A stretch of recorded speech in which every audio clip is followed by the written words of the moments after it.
మాట్లాడతాడు.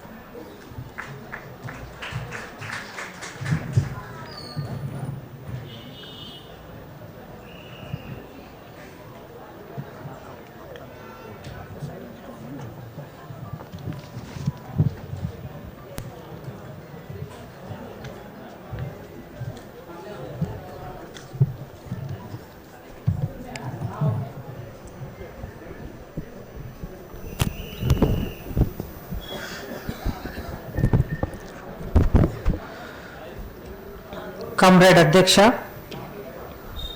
కామ్రేడ్స్, మిత్రులారా, ఇవాల్టి సందర్భంలో విప్లవ రచయితల సంఘం 55 ఏళ్ళు పూర్తి చేసుకున్నది. ఒక రచయితల సంఘం 55 ఏళ్ళు పూర్తి చేసుకోవటం అనేది అపురూపమైన విషయమే. ఇదేమి చరిత్రలో సాధారణ విషయమేం కాదు. ఈ మాట అన్నప్పుడు మీరు అనుకోవచ్చు,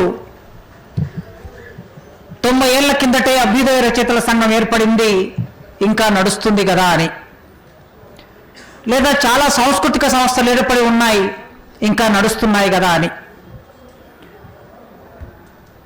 నా అవగాహన మేరకి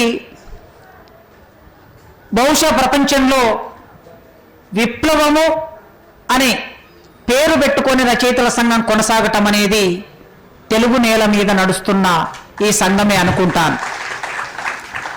రచయితల సంఘాలు చాలా ఉన్నాయి, కానీ ఆ రచయితల సంఘం తన పేరులోనే తన ప్రాపంచిక దృక్పథాన్ని వ్యక్తం చేసుకున్నది, ప్రకటించుకున్నది.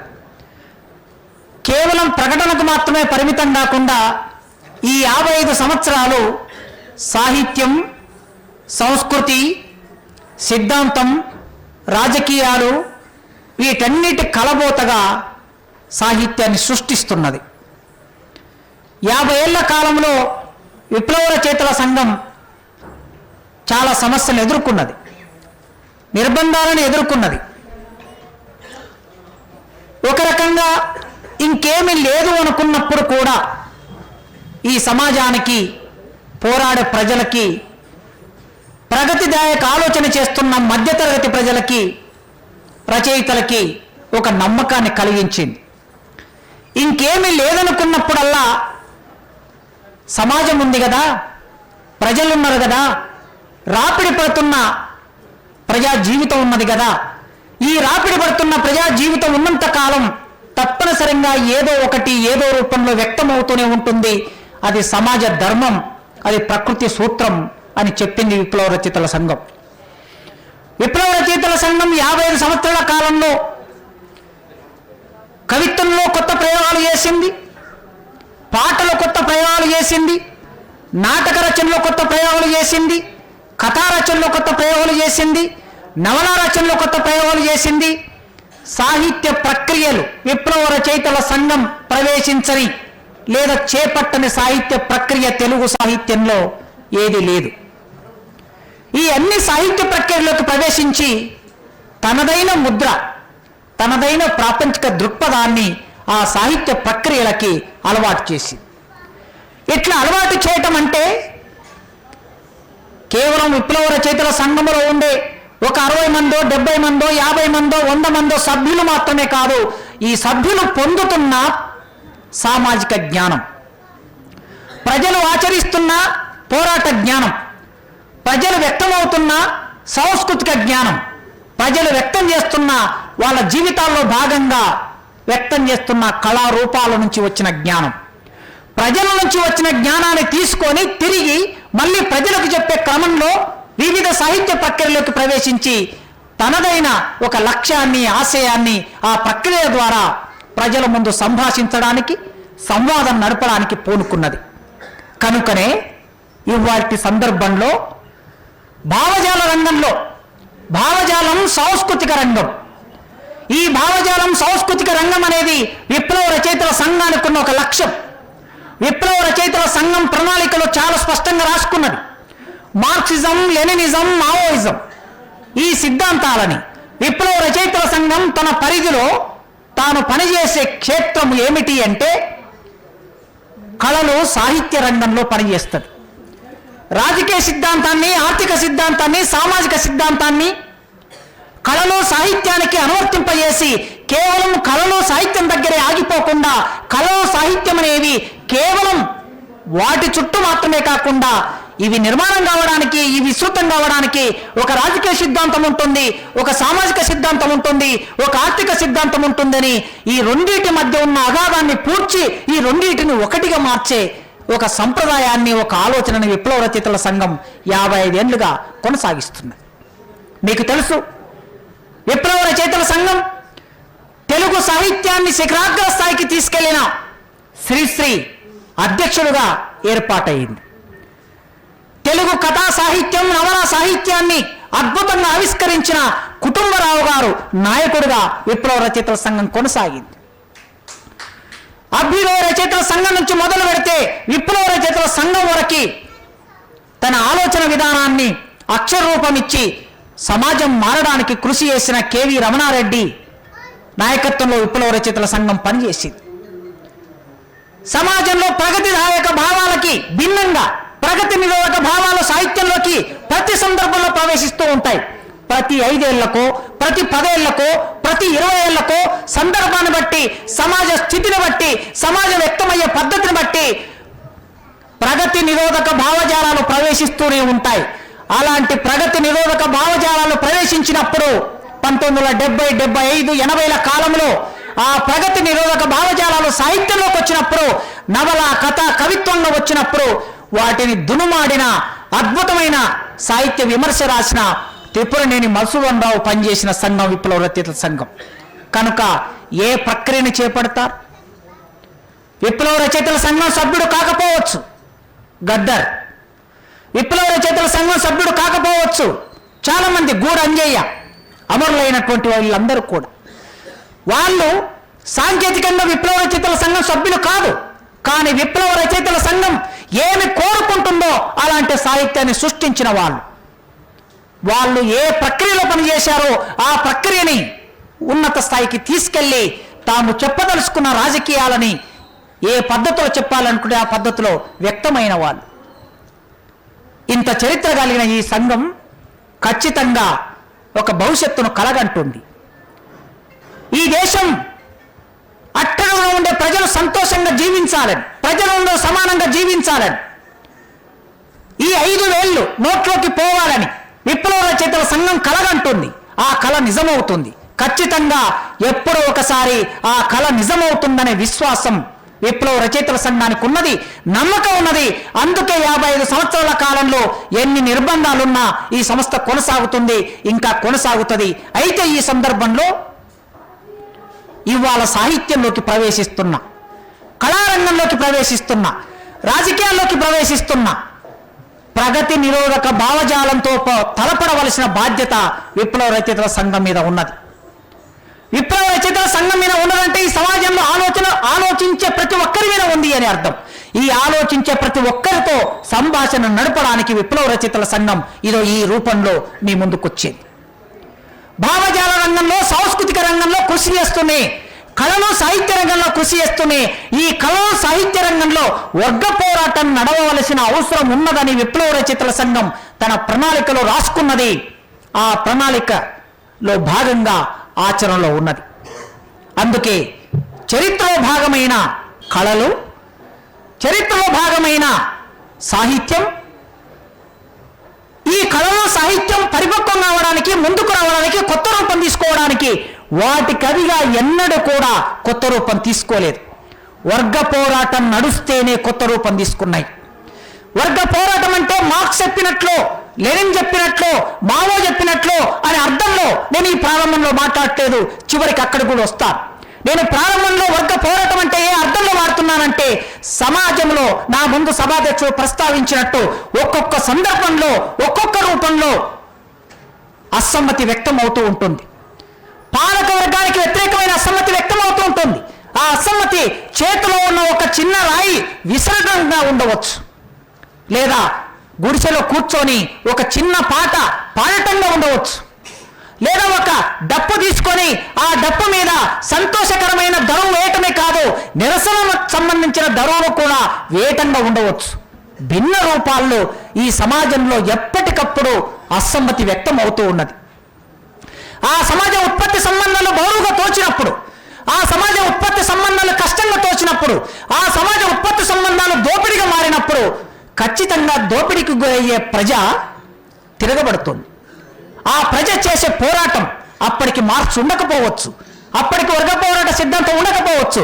కానీ ఆ ప్రజలు పెనుగుడాయిన ఆ పెనుగులాటని, కళలని, సాహిత్యాన్ని ఉన్నతీకరించాయి.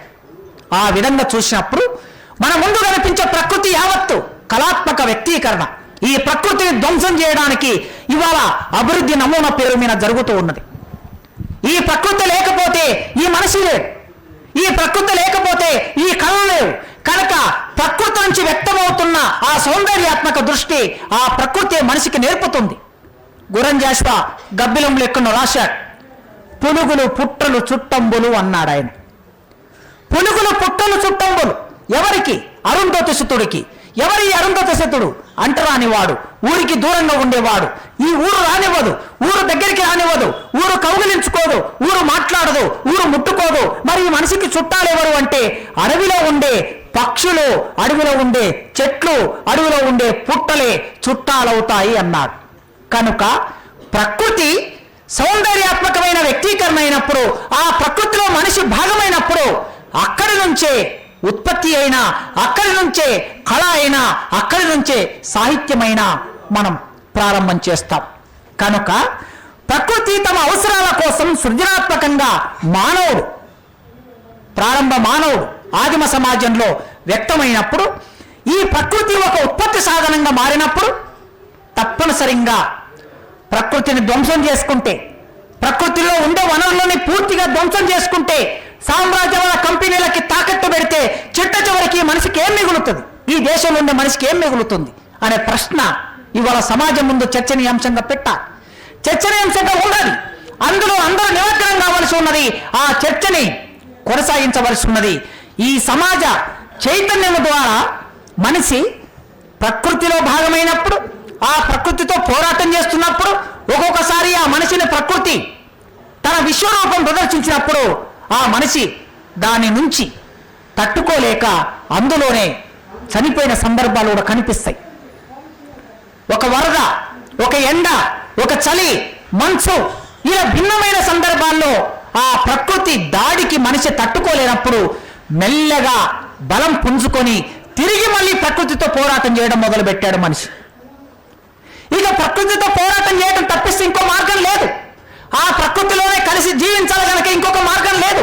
అందుకే తన ప్రకృతిని తన వశం చేసుకోవడానికి, ఆ ప్రకృతిని ఉత్పత్తి సాధనంగా మార్చుకోవడానికి, ఆ ప్రకృతిని మానవ జీవితానికి అనుకూలంగా మార్చుకోవడానికి చేస్తున్న పెనుగులాట పోరాటం నుంచి మనిషి జ్ఞానం పొందటం మొదలుపెట్టాడు. ఉరుమెందుకు ఉరుముతుంది, వానెందుకు వస్తుంది, పిడి ఎందుకు పడుతుంది, మంచు గడ్డెందుకు పడుతుంది, ఇవన్నిటినీ తన జ్ఞానంతో, తన పంచేంద్రియాలతో దాటి నుంచి జ్ఞానం పొంది మెల్లగా చైతన్యం పొందటం ప్రారంభించాడు. ఈ చైతన్యమే మనిషి చైతన్యానికి మూలం ఏమిటి అంటే, మనిషి చైతన్యానికి మొట్టమొదటి మూలం ప్రకృతి. దాని నుంచి పొందినటువంటి ఆ చైతన్యం వలన భిన్నంగా ప్రకృతిని వ్యాఖ్యానించటం, భిన్నంగా దాన్ని ఉపయోగించుకోవటం, దాన్ని ఒక ప్రారంభ ఉత్పత్తి సాధనంగా మార్చుకోవటం అనేది మనిషి చేస్తూ ఉంటాడు. మానవ జీవిత పరిణామం, మనిషి చైతన్యం, ఈ రెండు ఒకదానితో ఒకటి ముడిపడి ఉంటాయి. తన అవసరాల కోసం, భవిష్యత్తు అవసరాల కోసం మనిషి ఈ ప్రకృతిని ఉపయోగించుకుంటూ దానిలో భాగమవుతూ పొందిన విజ్ఞానం ద్వారా దానిని ఒక ఉత్పత్తి సాధనంగా మార్చుకున్న క్రమంలో చరిత్ర నిర్మాణం అవుతూ ఉంటుంది. చరిత్ర నిర్మాణం అనేది వ్యక్తుల ఇష్టాయిష్టాలతో నిర్మాణం కాదు. ప్రకృతిలో జరిగిన పోరాటాల్లో భాగంగా, ఆ ప్రకృతి ముందుకు వెళ్ళిన దాంట్లో భాగంగా సామాజిక చరిత్ర నిర్మాణం అవుతుంది, దేశ చరిత్ర నిర్మాణం అవుతుంది. ఒకసారి నిర్మాణమైన చరిత్ర మన ఇష్టం ఉన్నా ఇష్టం లేకపోయినా అది రికార్డ్ అయి ఉన్నది. ఇవాళ కొత్త చరిత్ర కావాలనుకున్నప్పుడు తిరిగి ఆ కొత్త చరిత్రను కూడా మనుషులే నిర్మాణం చేసుకుంటారు తప్ప దేశ ప్రధానమంత్రులు, పార్లమెంటు, ముఖ్యమంత్రులు, రాజకీయ నాయకులు నిర్మాణం చేసుకుంటే నిర్మాణం అయ్యేది కాదు చరిత్ర. చరిత్ర ఆనాడు నిర్మాణమై ఉన్నది. అది ప్రజల చరిత్ర అనుకుంటే, పాలకవర్గాల చరిత్ర కావాలనుకున్నప్పుడల్లా పాలకవర్గాలు తమకు అనుకూలంగా చరిత్రను రాయించుకోవచ్చు. కానీ ప్రజల చరిత్రను కాదనే కొద్ది కాలం కాదనవచ్చు, కొద్ది కాలంలో పాఠంలో ఉండకపోవచ్చు, కొద్ది కాలంలో బయటకు వ్యక్తం కాకపోవచ్చు. అంత మాత్రాన చరిత్ర మరుగున పడిపోయే పరిస్థితి ఉండదు. ఆ చరిత్ర ఎట్లా నిర్మాణం అవుతుందంటే ప్రజలతో, ప్రజలు చేసిన పోరాటంతో చరిత్ర నిర్మాణం అవుతుంది. మనుషులు తమ ఇంద్రియ జ్ఞానం ద్వారా పొందినటువంటి ఈ జ్ఞానం చివరికి ఎలా వ్యక్తం చేస్తారు? సౌందర్యవంతంగా వ్యక్తం చేస్తారు. తాము పొందిన జ్ఞానాన్ని తిరిగి, విప్లవ రచయితలు ప్రజల నుంచి పొందిన జ్ఞానాన్ని తిరిగి మళ్ళీ ప్రజలకు ఎలా చెబుతారో, ఆనాటి కాలంలో మనిషి ప్రకృతి నుంచి పొందిన జ్ఞానాన్ని, ఇంద్రియాల ద్వారా పొందిన జ్ఞానాన్ని తిరిగి మళ్ళీ సౌందర్యాత్మకంగా వ్యక్తం చేయటం. సూర్యుడు, చంద్రుడు, మేఘాలు, పువ్వు, కాయ, పండు, వృక్షం, పచ్చదనం, ఇది మొత్తం మనిషి తాను పొందిన జ్ఞానం తిరిగి సౌందర్యాత్మకంగా వ్యక్తం చేయటం అనేది చూస్తారు. శిశిరం, వసంతకాలం, శిశిరం, ఈ రెండింటి మధ్య ఉండే ఒక గతితార్కిక సంబంధం ఉంటుంది. ఇప్పుడు ఈ శిశిర కాలంలో ఏవి పూస్తాయి? మోదుగ పువ్వులు పూస్తాయి. వసంతకాల ప్రారంభంలో మోదుగ పువ్వులు వచ్చినప్పుడు ప్రకృతి మొత్తం రాలిపోయి ఉంటుంది. ఆకురాలు కాలం అంటాం. ఈ ఆకురాలు కాలంలో ఒక నమ్మకం ఏమిటయ్యా అంటే మోదుగ పువ్వు ప్రకృతినంతా ఎరుపుమయంగా మారుస్తూ ఉంటుంది. ఈ ప్రకృతినంతా ఎరుపుమయంగా మార్చే ఒక మామూలు విషయమే కావచ్చు. నన్నచోడు పూరువులు పూచాయి, కొండ గోగులు పూచాయి. ఈ ప్రకృతిలో పూరువులు, కొండ గోగులు ఈ అన్ని పూచి, వీటన్నిటికన్నా ముందు ప్రకృతిలో పూసిన పుష్పం ఏమిటయ్యా అంటే ఆమనిన్. ఈ ఆమని కాలంలో ప్రకృతిలో పూసిన పువ్వు మోదుగ పువ్వు. అది ప్రకృతిని ఎంత అందంగా మలుస్తుందో ఆ పద్యంలో చెప్పాడు ఆయన. కేవలం నన్నచోడు మాత్రమే కాదు, ఎవరైనా సరే ఆ ప్రకృతిని దర్శించిన తర్వాత తిరిగి మళ్ళీ చెప్పడం అనేది ఇది ఒక కళగా మానవ జీవితంలో భాగమవుతుంది, మానవ జీవితంలో నిర్మాణం అవుతుంది. హృదయానుభూతి, మేధో విశ్లేషణ ఈ రెండు వేరువేరు విషయాలు కాదు. హృదయానుభూతి, మేధో విశ్లేషణ అనేది కూడా ఈ రెండింటి మధ్య ఉండే గతితార్కిక సంబంధం. నారాయణ రెడ్డి గారు ఒక సందర్భంలో అన్నారు, కవిత్వం అంటే ఏమిటయ్యా అని అంటే చాలా సింపుల్గా అయినా హృదయగత వ్యాపారము అన్నారు. కవిత్వం అంటే ఏమిటంటే హృదయగత వ్యాపారము అన్నాడు. మరి మెదడుకి ఇక్కడ ఏం సంబంధం లేదా అనే ప్రశ్న వస్తుంది సహజంగా. హృదయగత వ్యాపారం మాత్రమే కాదు, అది మెదడుతో సంలీనం చెందుతుంది. ఆ మెదడుతో సంలీనం చెందటం మూలంగా దానికి ఒక సామాజిక ప్రయోజనం కూడా ఉంటుంది. అందుకే హృదయం, మెదడు ఈ రెండింటి కలయిక ప్రకృతి ద్వారానే మనిషి పొందుతాడు. ఈ పొందే క్రమంలో సౌందర్య సూత్రాలు కూడా జీవితంలో నుంచే వస్తాయి. కళా సాంస్కృతిక రూపాలు కూడా జీవితంలో నుంచే వస్తాయి. ఒక మనిషికి కలిగిన భావన ఒక కళారూపంగా వ్యక్తమవుతుంది. ఒక దూడను చూసినప్పుడు, లేగ దూడ తల్లి పాలను తాగి ఆ గరిక మైదానాల్లో సయ్యాటలాడుతున్న లేగ దూడను చూసినప్పుడు దూడమ్మ నాయి దూడ, నా బొల్లి కోడె దూడ అని దూడ మీద పాడుకుంటారు. ఒక కోడి పుందును చూసినప్పుడు, ఒక కోడి పెట్టను చూసినప్పుడు బాగానే ఉన్నదో ఈ కోడి పిల్ల, భలే బిరువీన ఉన్నదో ఈ కోడి పిల్ల. తుంటకట్టె తీసుకొని పెట్ట దొరుకుతుంటే భూమి భూలోకమంతా నాదేనంటదోయ్, బాగానే ఉన్నదో ఈ కోడి పిల్ల, భలే బిరువీన ఉన్నదో ఈ కోడి పిల్ల. కోడి పిల్ల విన వాడుకుంటారు, అమ్మాయి విన వాడుకుంటారు. ప్రకృతి ఇచ్చిన ఇంద్రియ జ్ఞానం నుంచి పొందినటువంటి దాన్ని తిరిగి మళ్ళీ చెప్పడం అనేది అది సౌందర్యాత్మకంగా చెప్పటము, అదొక కళగా మారటము, అదొక సౌందర్యంగా మారటం అనేది మనిషి పొందాడు. ఈ పొందిన తర్వాత మెల్లగా సమాజంలో ఒక్కొక్క మార్పు వస్తున్నప్పుడల్లా చరిత్ర మనకి ఒక్కొక్కసారి యథాతథాన్ని మళ్ళీ ముందుకు తీసుకొస్తుంది, ఒక్కొక్కసారి పునరుజ్జీవనాన్ని ముందుకు తీసుకొస్తుంది, ఒక్కొక్కసారి కొత్త చరిత్ర ముందుకు తీసుకొస్తుంది. చరిత్రలో జరిగే ప్రతి మార్పులో ఇవన్నీ భాగమవుతాయి గనక వీటికి అనుగుణంగా కళలు, సాహిత్యం వ్యక్తం కావటం మనం చూస్తాం. ఒక సందర్భంలో చలం గారు మనకు చాలా అద్భుతంగా సమాజాన్ని వ్యాఖ్యానించి ఆనాటి స్త్రీ జీవితానికి అక్షరరూపం ఇచ్చి స్త్రీ జీవితంలో రావలసిన మార్పు గురించి కథలు రాసి, నవలలు రాసి ఒక భావ విప్లవాన్ని తీసుకొచ్చిన చలం చివరికి రమణ మహర్షి ఆశ్రమం వరకు ప్రయాణం చేశాడు. అంటే ఒక మనిషిలో రెండు రకాల భావాలు ఎలా ఉంటాయి అంటే అభ్యుదయకరంగా ప్రారంభమైన వాళ్ళు, విప్లవకరంగా ప్రారంభమైనప్పుడు, లేదా ప్రగతిదాయకంగా ప్రారంభమైనప్పుడు, లేదా ప్రజాస్వామికంగా ప్రారంభమైనప్పుడు, చివరికి పునరుద్ధవాదం అనేది ముందుకొచ్చినప్పుడు అది మనిషిని ఒక కొసకు తీసుకెళ్తుంది. ఇది మనం చలములో చూస్తాం. అదేవిధంగా త్రిపురనేని గోపిచంద్ గారు ఒక హేతువాద రచయితగా ప్రారంభమయ్యాడు, భౌతికవాద రచయితగా ప్రారంభమయ్యాడు. అలా హేతువాద రచయితగా ప్రారంభమైనటువంటి వాడు అరవిందుని అతీత శక్తి దగ్గర చివరికి వెళ్ళి అక్కడ ఆగాడు. అదేవిధంగా విశ్వనాథ సత్యనారాయణ ప్రారంభ కవిత్వం చూస్తే నవ్య కవిత్వం, ఆనాడు వచ్చిన నవ్య కవిత్వానికి బాటలు వేస్తున్న దారిలో నడిచినట్లు విశ్వనాథ సత్యనారాయణ కనిపిస్తాడు. కానీ చివరికి విశ్వనాథ సత్యనారాయణ ఎక్కడికి వెళ్ళాడంటే తన భావజాలం పునరుద్ధరణ వాదంలోకి వెళ్ళాడు. అంటే తినే తిండి రోజు తినే తిండి తింటున్నట్లుగా, రోజు చేస్తున్న సంసారం చేస్తున్నట్లుగా రోజు నేను నా రాముడి గురించి రాస్తాను, మాట్లాడతాను అన్న వరకు వెళ్ళాడు. రామాయణాలు చాలా వచ్చాయి కదా, ఎందుకయ్యా ఇప్పుడు ప్రత్యేకంగా మీ రామాయణం అని అంటే, మరి రోజు మనం తింటున్న తిండి ఎందుకు తింటున్నాం? ఆ విధంగా ఎన్ని రామాయణాలు వచ్చినా నా రాముని నేను కొత్తగా దర్శిస్తాను అని ఆయన వ్యక్తమయ్యాడు. నవ్యకవిగా ప్రారంభమైన వాడు అక్కడ వెళ్ళి చేరాడు. ఒక భావ విప్లవంతో ప్రారంభమైన చలం అక్కడ వెళ్ళి చేరాడు. హేతువాదిగా ప్రారంభమైన త్రిపురనేని అక్కడ వెళ్ళి చేరాడు. అందుకే ఒక్కొక్కసారి ఒక్కొక్క సందర్భంలో ఒక వ్యక్తి ఒకలాగా ప్రారంభమైనప్పుడు మరోలాగా తను పరిపూర్తి కావటం అనేది చరిత్రలో చూస్తూ ఉంటాం. అది ఆ సమాజంలో ఆ సందర్భంలో వచ్చినటువంటి భావజాలంగా, ఆలోచనగా మనం అర్థం చేసుకోవాలి. ఆదిమ సమాజంలో ఆర్యులు భారతదేశంలోకి వచ్చిన తొలి రోజుల్లో కళలు, సాహిత్యం ఎట్లా వ్యక్తమయ్యాయని మనం చూస్తే ఒక రకంగా వారు వైదిక సాహిత్యం అంటాం. మొట్టమొదటి వైదిక సాహిత్యంలో ఋగ్వేదాన్ని మనం ప్రామాణికంగా చెప్తున్నాం. ఈ ఋగ్వేదంలో వాళ్ళు ఎట్లా వ్యక్తమయ్యారో చూస్తే, వరుణ నీ అనుగ్రహం కోసం నీ హృదయాన్ని మంత్రాలతో బంధిస్తాము అని ప్రారంభమయ్యారు. వర్షం కావాలి, మనిషి జీవించాలంటే వర్షం కావాలి, నీళ్లు కావాలి. నీళ్లు కావాలనుకున్నప్పుడు ఆ వర్షపు దేవుణ్ణి ఈ మానవుడు అంటే ఈ కాలపు మానవుడు ఎలాంటి కళాత్మకంగా వ్యక్తమవుతున్నా చూడండి. వరుణ నీ అనుగ్రహం కోసం నీ హృదయాన్ని మంత్రాలతో బంధిస్తాము.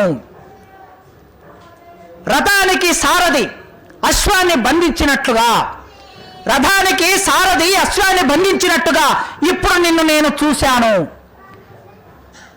అందరూ చూడదగ్గ నీ రథాన్ని ఆకాశంపై చూశాను. నా గీతాలను నీవు స్వీకరించావు. న్యాయ స్వరూపమైన వరుణు ప్రజల మధ్య కూర్చుంటాడు. ఆ సర్వజ్ఞుడు అందరినీ పాలించుటకై అలా కూర్చుంటాడు. వరుణ నన్ను ఊర్ధ్వ, మధ్య, అధో బంధనాల నుండి విముక్తిని కావించు, నేను వర్ధిల్లుతాను అని ఆ మొదటి మానవుడు ఇలా వ్యక్తమయ్యాడు. ఆ ఋగ్వేదంలో ఇలా వ్యక్తమయ్యాడు. ఇవాళ మనం వర్షం గురించి ఇలా రాస్తామా? రాస్తాం కావచ్చు. మనమంటే విప్లవ రచయితలు రాస్తామని కాదు. ఇవాళ వర్షం గురించి ఇలా రాస్తానే వర్షం వస్తుంది అని చెప్పే ఒక పునరుద్ధరణవాదం మొదలవుతూ ఉన్నది. ఇప్పుడు ఎందుకు కళలో, సాహిత్యంలో వర్గ పోరాటం గురించి మనం మాట్లాడుకుంటున్నాం, భావజాలం, సాంస్కృతిక రంగంలో వర్గ పోరాటం గురించి మాట్లాడుకుంటున్నాం అంటే, ఒకప్పుడు ప్రతి సందర్భంలో 5 ఏళ్లకో 10 ఏళ్లకో 20 ఏళ్లకో 30 ఏళ్లకో పునరుద్ధరణవాదం మొదలైనట్లు వస్తూ ఉన్నట్లుగా, సమాజం ముందుకు వెళ్లకుండా అనేక పరిమితులు విధించి అడ్డుకుంటున్నట్లుగా ఇప్పుడు మళ్ళీ తిరిగి ఆ పాతకాలపు ఆలోచనలు పునరుద్ధరిస్తున్నారు గనక ఋగ్వేదంలో చెప్పిన ఈ మాట, ఈ మంత్రం చెబితేనే వర్షం వస్తుంది అని రేపు ఒక సినిమా రావచ్చు, రేపు ఒక సీరియల్ రావచ్చు, లేదా ఈ దేశ నాయకుడే రేపు మాట్లాడవచ్చు. ఎవరేం మాట్లాడతారో ఏ మేరకు మనం అందరం చూశాం. నిన్ననో మొన్ననో ఒక పేపర్లో ఒక సైంటిస్ట్ చెప్తూ ఉన్నాడు, విమానానికి సంబంధించినటువంటి జ్ఞానం, పరిజ్ఞానం రామాయణంలో ఎట్లా ఉన్నదో మనం పరిశోధన చేయవలసిన అవసరం ఉన్నదని చెప్తూ ఉన్నాడు. ఇండియన్ సైన్స్ కాంగ్రెస్ లో ఈ దేశ నాయకుడు వచ్చి ఈ దేశంలో 1000 సంవత్సరాల కిందటే టెస్ట్ ట్యూబ్ బేబీ ఉందని చెప్తూ ఉన్నారు, 1000 సంవత్సరాల కిందటే ప్లాస్టిక్ సర్జరీ ఉందని చెప్తూ ఉన్నారు. మరి test tube baby, plastic surgery 1000 సంవత్సరాలుగా ఎక్కడున్నది అనేది పరిశోధించి ఇండియన్ సైన్స్ కాంగ్రెస్ లో ఉన్న ప్రొఫెసర్లు, మేధావులు, సైంటిస్టులు బయటికి తీయాలని మాట్లాడుతూ ఉన్నారు. ఇలా మాట్లాడుతున్నప్పుడు రేపు వర్షం రాకపోతే ప్రతి ఊరిలో ఇదో ఈ ఋగ్వేదంలో ఉన్న ఈ మంత్రాన్ని చదవండి అని మాట వచ్చే అవకాశం కూడా, ఆ ప్రమాదాన్ని కూడా మనం కాదనలేం. వర్షం కురవకుండా ఎవరో ఒకరు అడ్డుపడతారు. ఈ దేశంలో వర్షం కురవకుండా ఎవరో ఒకరు అడ్డుపడతారు.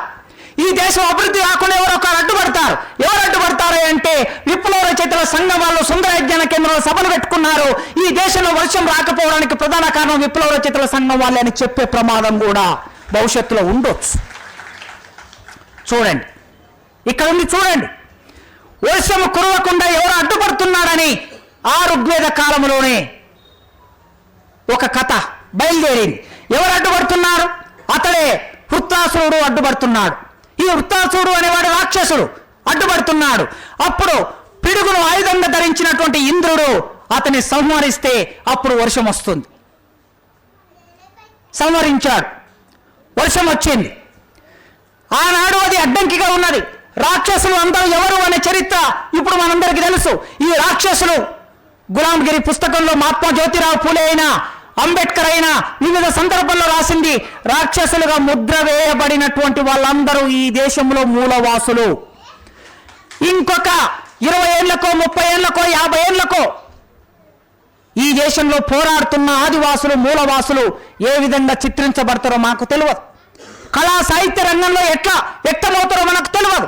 ఎందుకంటే పాలక వర్గాల చేతిలో కళలు సాహిత్యం ఉన్నప్పుడు, ఆ పాలక వర్గాల చేతిలో ఉన్న కళారంగం ఎక్కువ ప్రభావితంగా ఉన్నప్పుడు, ప్రభావం వేసే అవకాశం ఉన్నప్పుడు ఏ విధంగా చిత్రిస్తే ఆ విధంగానే బయటికి ఆ చిత్రీకరణ వస్తుంది. గనక ఇంద్రుడు అతన్ని చంపేసిన తర్వాత సరే నేల కూలాడు, వర్షం వచ్చింది. వర్షం వచ్చిన తర్వాత ప్రకృతి పచ్చగయింది. ఈ పచ్చగైనటువంటి ప్రకృతిని మేమందరం ఆస్వాదిస్తున్నాము అని ఆ సాహిత్యంలో రాసుకున్నారు. ఇక ఉషస్సును గురించి, ఆకాశపు అంచుల వలె ఆమె ప్రకాశిస్తున్నది. అడవి చీకటి ముసుగును తొలగించింది. తెల్ల గుర్రాల రథంపై ప్రపంచాన్ని నిద్ర మేల్కొలుపుతూ ఉషస్సు అరుదించింది. ఎన్ని ఉషస్సులు వచ్చాయి, భవిష్యత్తులో ఎన్ని రానున్నాయి. ఉషస్సు ఇలాగే వస్తుంది, ఎల్లప్పుడూ వస్తుంది. వరుణమిత్ర, అదితి, సింధు, భూస్వర్గ దేవతలను కొలిచే వారికి ఉషస్సు ఐశ్వర్యాన్ని తెస్తుంది. సూర్యుడు గురించి, వర్షం గురించి, ప్రకృతి గురించి ఋగ్వేద కాలంలో మనిషి ఎలా ఆలోచించాడు, ఏం మాట్లాడాడు, ఎలాంటి సాహిత్యం రాశారో మనం దీన్ని బట్టి ఆలోచిస్తాం. అయితే ఈ ఋగ్వేద కవి జీవితాన్ని ప్రతిబింబించిన తీరును, ప్రకృతితో వాళ్ళు చేసినటువంటి పోరాటం, అది పోరాటమా, ఆలోచననా, ప్రాథమిక స్థాయి ఆలోచననా, ఈ ప్రకృతి అర్థం కానప్పుడు ఒక రకంగా వారు ఆ మేరకే సాహిత్య రూపంలో అలా వ్యక్తమయ్యారు. దేవతల్ని స్తుతించిన విధానం మనం ఇప్పుడు చూశాం. అయితే భారతీయ కళా సాహిత్య రూపాయలైనటువంటి ఋగ్వేద కవిత్వం ఆనాటి సమాజాన్ని ఆవిష్కరించింది. ఏనాటి కవిత్వమైనా, ఏనాటి కళారూపమైనా ఆ సమాజాన్ని ఆవిష్కరించకుండా ఉండలేదు. ఏదో రూపంలో ఆవిష్కరిస్తుంది. అయితే ప్రగతిదాయకంగా ఆవిష్కరిస్తుంది, లేకపోతే ప్రగతి నిరోధకంగా ఆవిష్కరిస్తుంది. కానీ సమాజాన్ని మాత్రం ఆవిష్కరిస్తుంది. సో ఆనాటి ప్రజల ఆలోచన విధానాన్ని ఇట్లా ఆవిష్కరించి ప్రాచీన గణతంత్ర జీవితం ఏ విధంగా ఉండేదో ఆ సాహిత్యం అద్దం పట్టింది. దానితో పాటు దేవతలకి రాక్షసులకి మధ్యన జరిగిన ఓ ఘర్షణ, ఓ పోరాటం అక్కడ వ్యక్తమవుతుంది.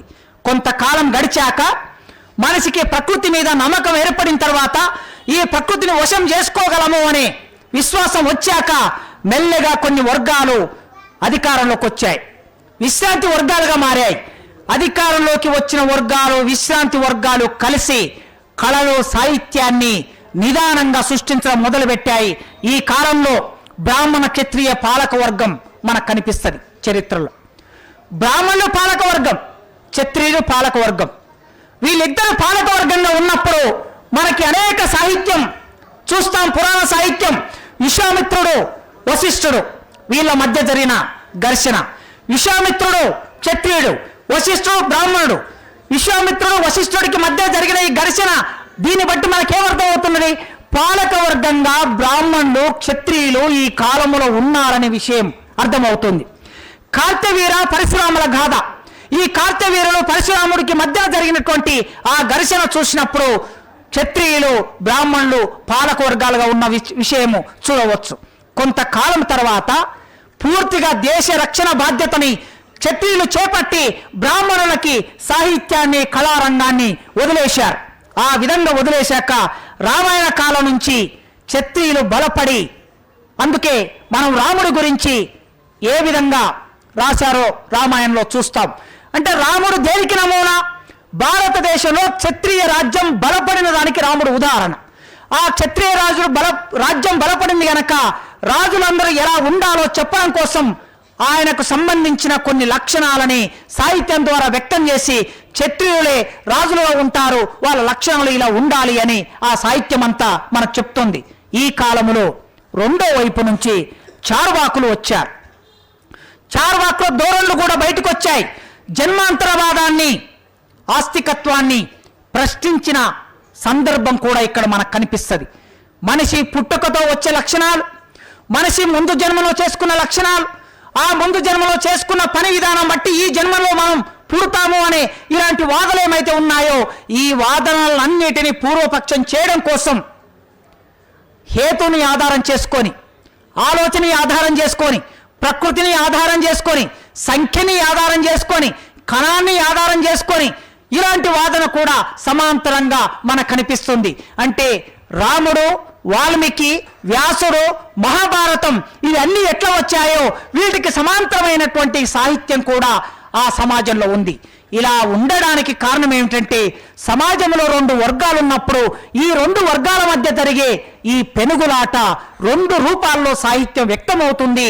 అలా వ్యక్తం కావటం అనేది ఇవాళ మన వర్గ పోరాట సాహిత్యం అని చెప్తున్నామంటే ఇది అభివృద్ధికరమైన ఆలోచనలో భాగంగా చెప్తుండవచ్చు. కానీ వర్గ పోరాట భావనకి సంబంధించి ప్రారంభం నుంచి ఈ సమాజంలో ఈ వాదన ఉన్నది. ఆ వాదనని వాళ్ళందరూ ముందుకు తీసుకొచ్చారు. ఊరికొక రాజు అనే జనపదం వచ్చి ఈ ఊరికొక రాజుతో పాటు అన్ని ఊర్లను కలిపిన ఒక ప్రధాన రాజు కూడా ముందుకొస్తాడు. అది సామ్రాజ్యం అయితే ఆ సామ్రాజ్యానికి ఒక రాజు ఉంటాడు. సాహిత్యం అంతా కూడా ప్రాథమిక దశలో ప్రజల నుండే ఉద్భవిస్తుంది. వర్గ సమాజ పరిణామ క్రమంలో సాహిత్యం కూడా వర్గగతమైపోతుంది. ఏ వర్గ సాహిత్యం ఆ వర్గ సాహిత్యంగా మారిపోయింది. ఏ కళ ఎవరి కళ ఇది అంటే ఇది శ్రమజీవుల కళనా, ఇది విశ్రాంతి వర్గాల కళనా?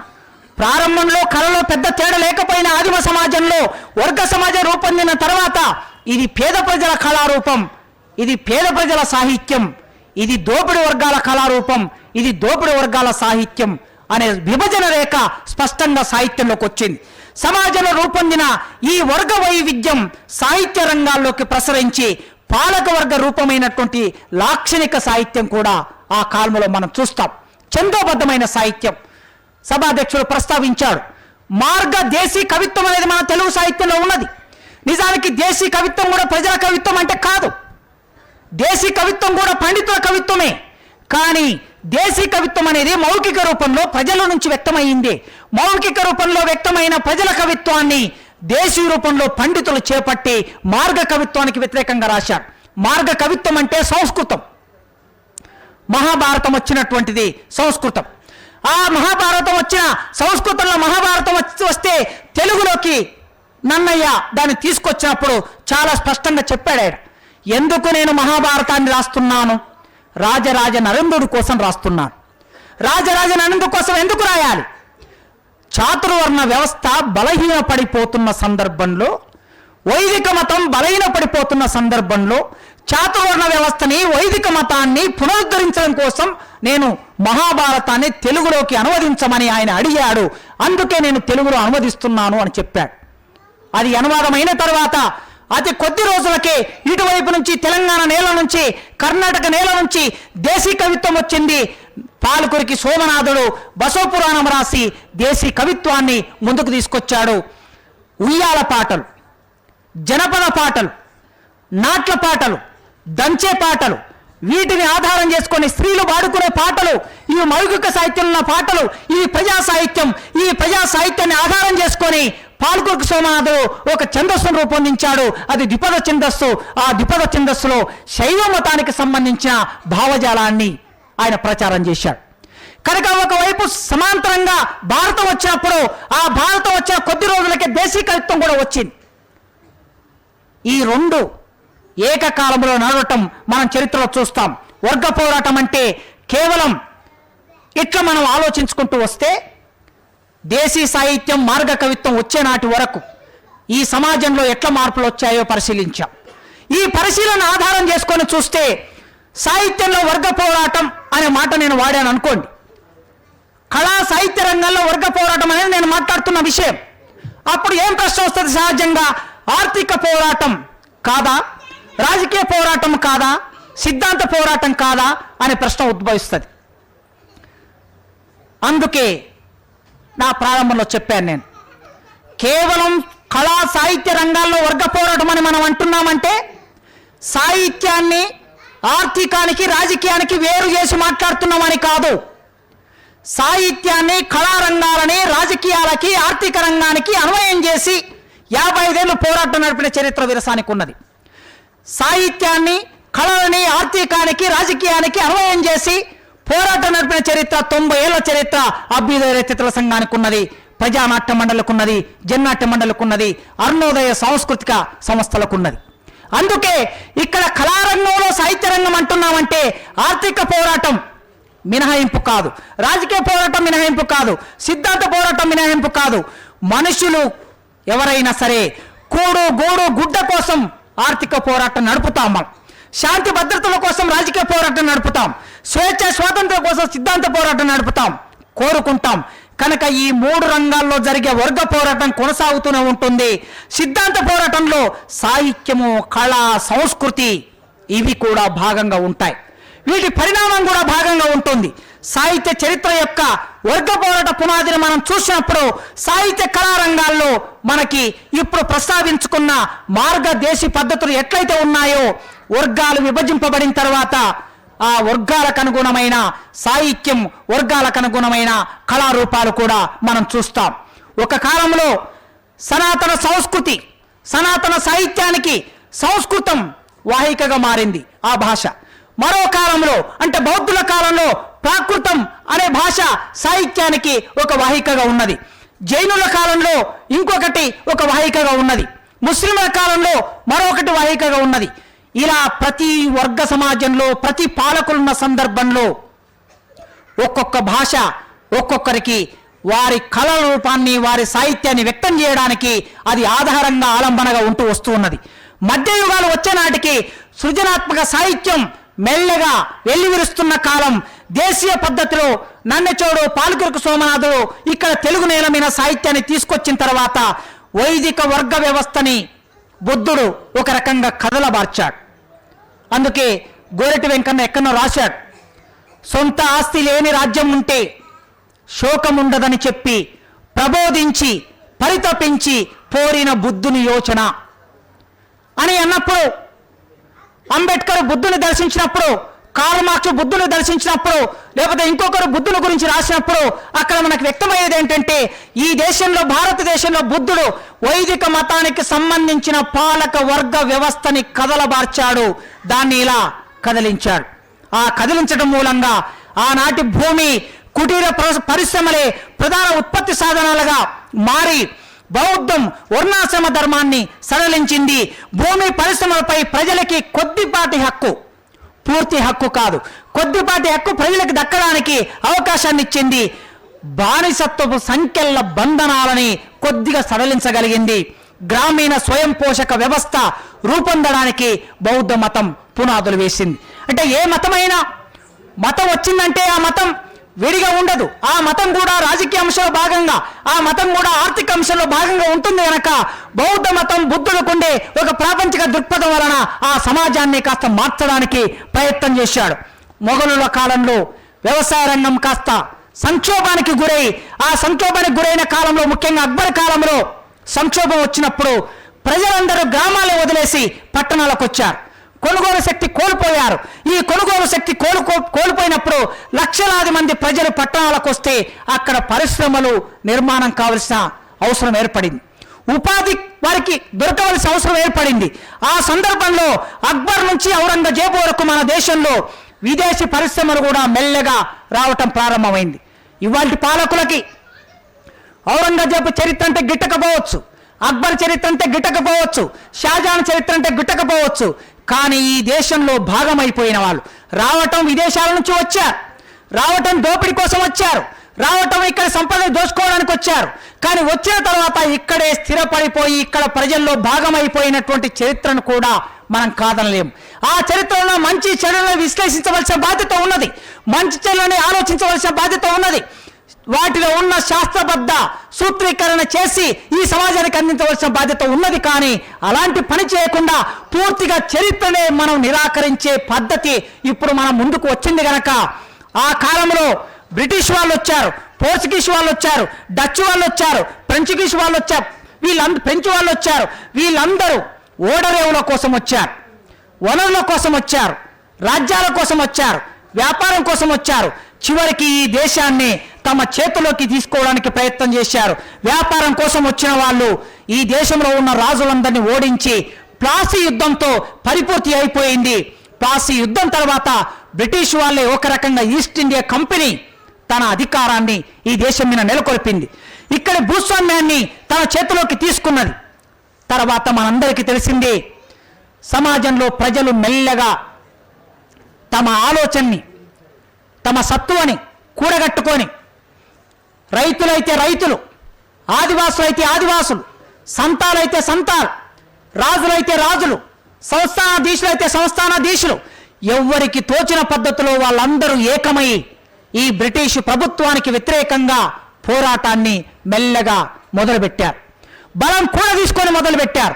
ఈ కూడా తీసుకొని మొదలుపెట్టిన పోరాటాన్ని మొట్టమొదటి ప్రజాస్వామిక విప్లవం అంటున్నాం, ప్రథమ స్వాతంత్ర సమరం అంటున్నాం, సిపాయిల తిరుగుబాటు అంటున్నాం.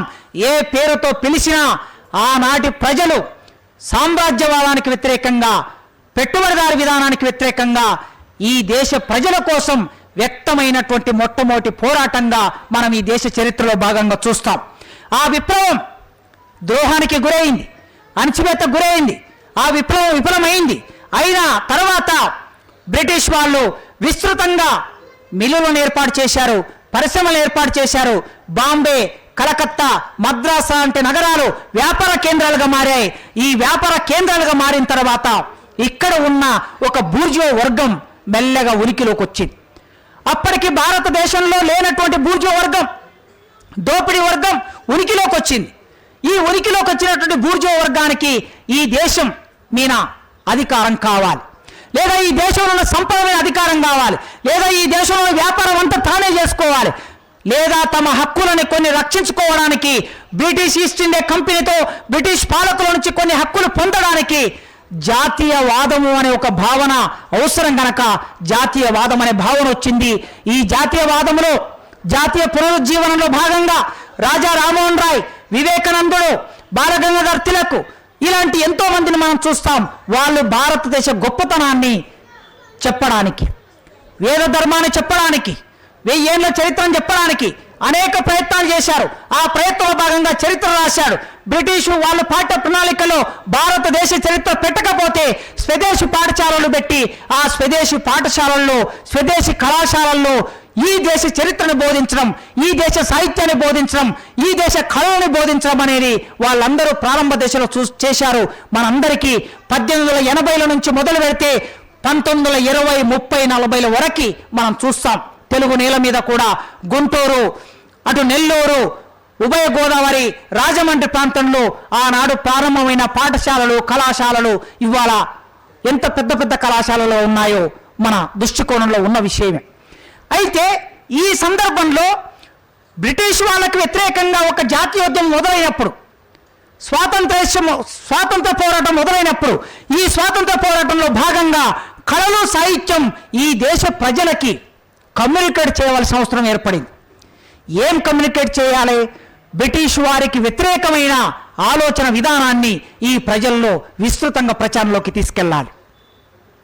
సామ్రాజ్యవాదానికి వ్యతిరేకమైన ఆలోచనని ఈ ప్రజల్లో ప్రచారం చేయాలి.